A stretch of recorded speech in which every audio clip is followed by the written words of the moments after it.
Hello everyone, स्वागत है आप सभी का हमारे चैनल आंसर वर्ड पे। आज के सेशन में हम 1 अप्रैल के डेली सीए डिस्कस करने वाले हैं। सो स्टार्ट करते हैं हमारा आज का session.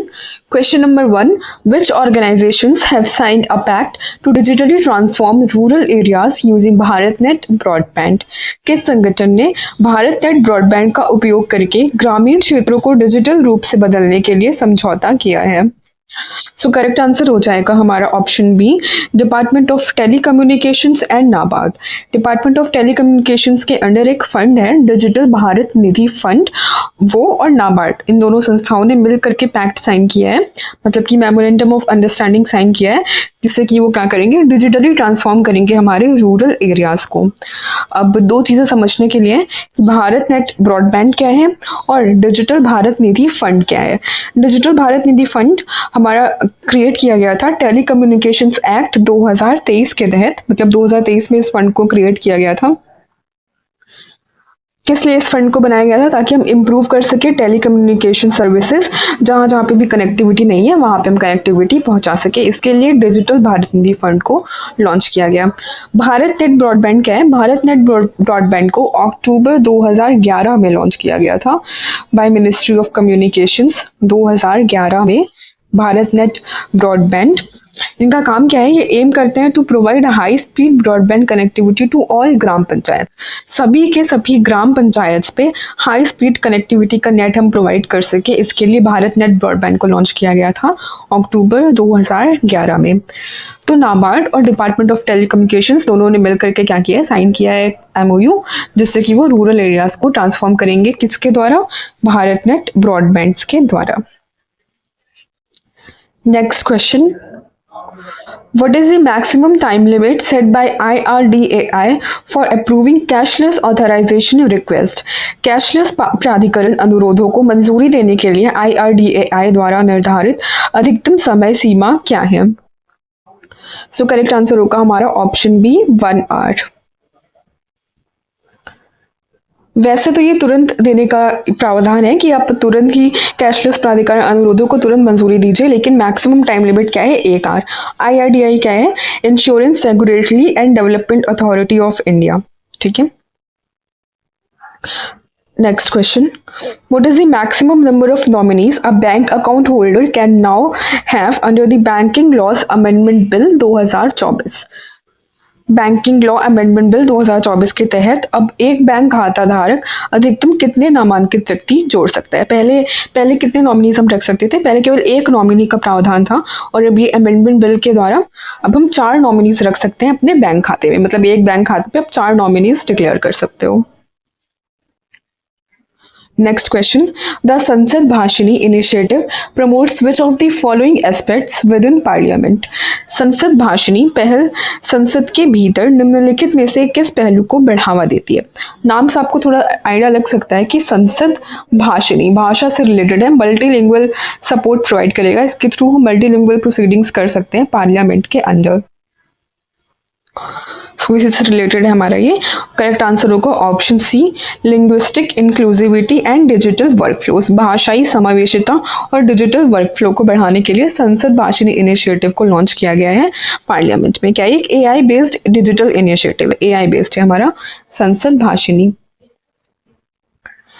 Next question, which artillery system has the Ministry of Defence signed a rupees 6,900 crore contract for? रक्षा मंत्रालय ने किस आर्टिलरी सिस्टम के लिए रुपीस 6,900 करोड़ का अनुबंध किया है? करेक्ट आंसर होगा ऑप्शन ए, ATAGS। ATAGS क्या है? Advanced towed artillery gun system. ये एक प्रकार का टोड हाउटाइजर है, टोड हाउटाइजर। टोड हाउटाइजर ये क्या काम करता है? ये एक आर्टिलरी वेपन है जो कि कैनन और मोर्टार के बीच में आता है, उस मतलब ये आर्टिलरी गन के तरीके काम करता है। हाई एंगल और लो एंगल दोनों में फायरिंग कर सकता है ये ATAGS। By how much have the investment limits have increased in the new MSME classifications? नए MSME वर्गीकरण में निवेश सीमा में कितनी वृद्धि की गई है, ये आपको बताना है। अच्छा, न्यू MSME क्लासिफिकेशंस कब अनाउंस हुए थे? हमारे बजट में ये अनाउंस हुए, बहुत इंपॉर्टेंट हो जाता है आपके एग्जाम पर्सपेक्टिव से। सो इन्वेस्टमेंट लिमिट्स को बढ़ा करके कितना किया गया है?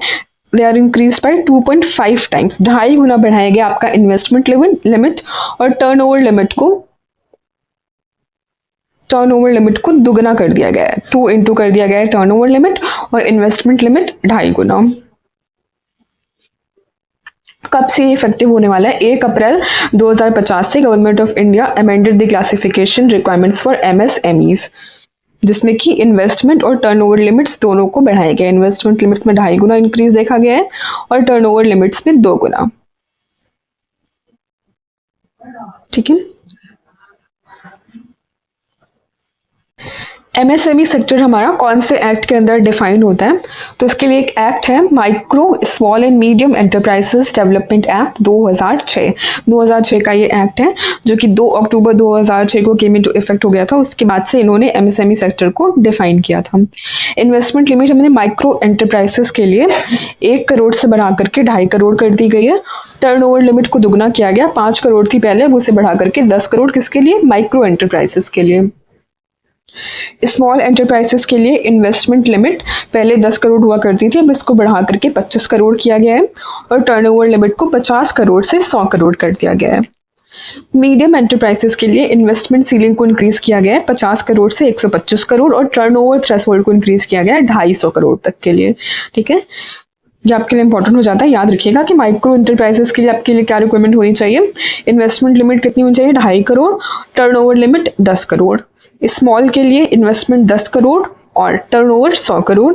मीडियम के लिए investment 50 crore, turnover 250 crore. Next question, Sanjay Kumar Mishra who was recently appointed as a full time member of the Economics Advisory Council under Prime Minister previously served as the chief of which agency? Sanjay Kumar Mishra, जिन्हें हाल ही में EAC PM के पूर्णकालिक सदस्य के रूप में नियुक्त किया गया है, इससे पहले किस एजेंसी के प्रमुख के रूप में कार्यरत कर चुके हैं? करेक्ट आंसर होगा option C, enforcement directorate. Sanjay Kumar Mishra पहले ईडी में काम करते थे, ईडी के मेंबर थे और अब उन्हें फुल टाइम मेंबर बना दिया गया है economics advisory council under prime minister. When is world purple day observed annually? विश्व बैंगनी दिवस प्रतिवर्ष कब मनाया जाता है? करेक्ट आंसर होगा हमारा ऑप्शन डी, 26 मार्च को। वर्ल्ड पर्पल डे हम क्यों मनाते हैं? 26 मार्च को हर साल मनाते हैं to promote awareness about epilepsy. Epilepsy क्या होता है? मिर्गी, जिसे हम कहते हैं, मिर्गी के दौरे पड़ते हैं ना, उसे हम कहते हैं एपिलेप्सी, जो कि एक न्यूरोलॉजिकल इलनेस है जो कि मिलियंस ऑफ पीपल्स को अफेक्ट करती है world wide. 26 March world purple day किससे रिलेटेड है? एपिलेप्सी डिजीज से रिलेटेड है। सो ये था हमारा आज का करंट अफेयर्स का सेशन। आई होप आपको अच्छा लगा होगा। अच्छा लगा हो तो प्लीज़ लाइक, शेयर और सब्सक्राइब करिए हमारे चैनल को। Thank you, bye bye.